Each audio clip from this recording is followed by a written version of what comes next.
What's going on, guys? Welcome back to another episode of Sold Out. On today's episode, we have the Scoot Henderson first model. I think it's actually called the Scoot Henderson Zero, but I'm going to call it the one throughout this video.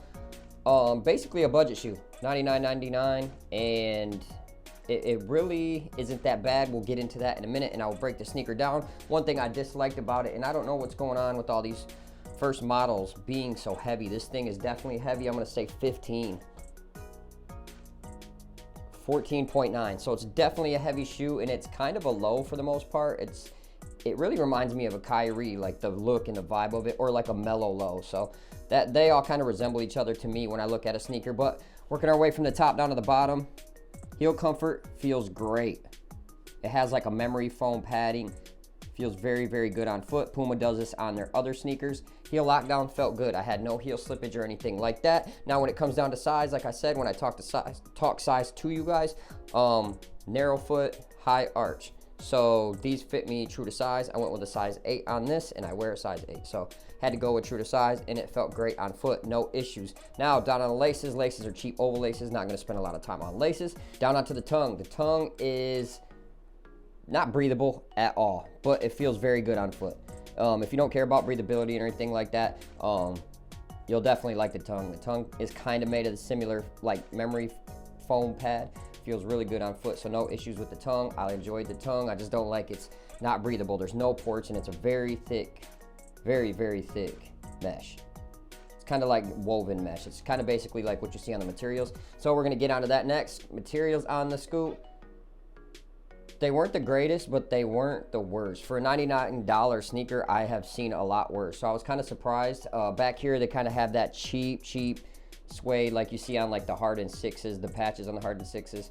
But it really doesn't affect performance. If it was on the front of the sneaker, I'd be very worried, but it's on the back. I mean, if this gets dirty, it's going to stay dirty. It's very hard to clean that, and it's very cheap. And then the dirt just kind of soaks right into it. Materials over here on the side right here, it's kind of like a mesh, but it's woven. It's like a woven mesh, basically.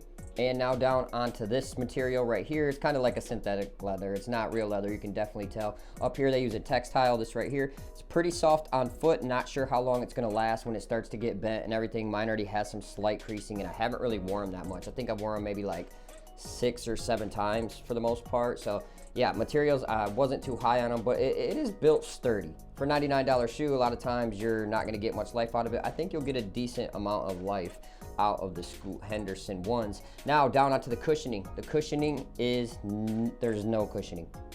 It does not feel good at all. If you like a responsive sneaker, definitely a responsive sneaker. You're not going to get any impact protection. This back here is basically plastic. It's a foam. I'm not sure what kind of foam this is, but it is terrible. If you're looking for cushioning, this is not going to be the sneaker for you. Trust me, it's just not. It's very responsive on the forefoot. Heel impact protection, there's none. There's no impact protection really on any of this sneaker. I'm sure Scoot Henderson wanted to have a responsive shoe. He does quick movements, strong guy.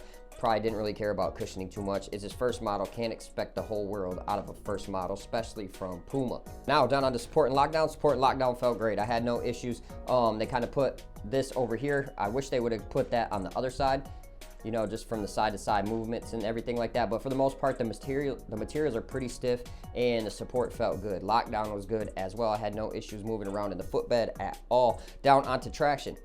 Traction was good.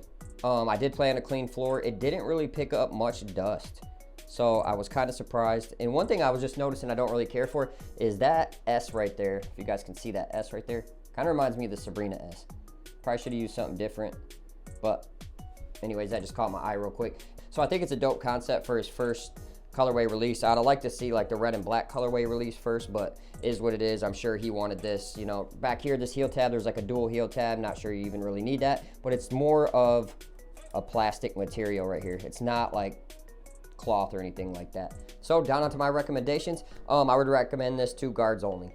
It's a very responsive shoe. Bigs, you're not going to get any of the impact protection you're looking for. If you're a big and you want a responsive sneaker, this is going to be a nice shoe for you. It is heavy though, so guards, like I said with the Anthony Edwards one, if you're used to playing in a light sneaker, Kyrie, something like that, you are not going to like this very much. It is a heavy sneaker. This is a size 8 and it comes in at 14.5 ounces. So I'm not a big fan of the weight. They definitely probably could have made it a lot lighter if they used a different foam. I would have liked to see that, but like I said, this is a budget sneaker. Can't get a lot of signature models for $100. So the Jaws, Scoot Hendersons, I think the Jason Tatums are like 120, Sabrinas are 120, 130. So they're kind of all in that same spot, but out of all of them, this is gonna probably be the worst one. And it's not like it's a bad sneaker. You could use this outdoors. The rubber is kind of soft, so the traction is gonna wear and tear pretty quickly, but any rubber is gonna wear and tear outdoors. If you're playing on concrete, you wanna spend $100 and just have a shoe to beat up for the summer, Scoot Henderson probably be the sneaker for you guys. So as always, I appreciate every single one of you liking this video, watching this video, hitting that like button, commenting, subscribing, interacting with me, and we'll catch you on the next episode of Sold Out. Peace.